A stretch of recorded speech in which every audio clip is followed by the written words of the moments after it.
Zar ne mogu biti samo ja, bez takmičenja, bez sajta, bez brojeva i poređenja? Zašto osjećam pritisak kao da sve mora da se podeli? Knjiga koju čitam da, ali nije dovoljno samo da se zavoli. Mora da bude fotka, naslov, hashtag, da se zna kakav sam, kulturan i drag.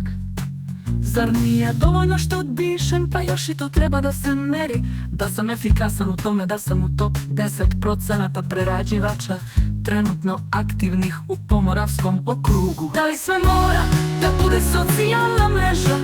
Zašto se sve broji kroz neki ekran? Pa šta ako samo želim da hodam i ne brojim? Zar ne mogu biti samo ja, bez takmičenja, bez sajta, bez brojeva i poređenja?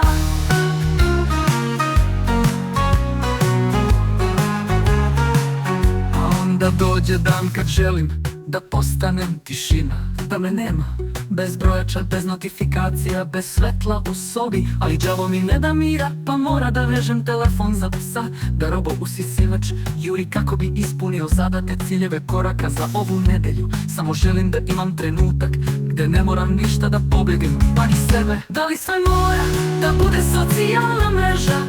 Da li je stvarno loše ako dan odmori? Bez lajka, bez pratioca, bez savršenog plana, biti bez pozornice i samo biti.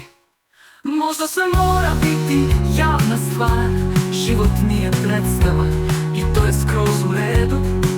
Možda je bolje da na trenutak stanem i shvatim da ne mora sve da bude pred očima drugih.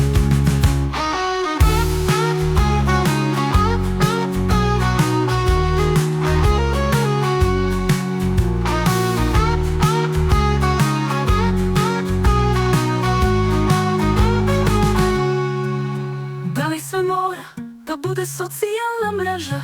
Šta sve moramo da podelimo da bi nešto imalo vrednost?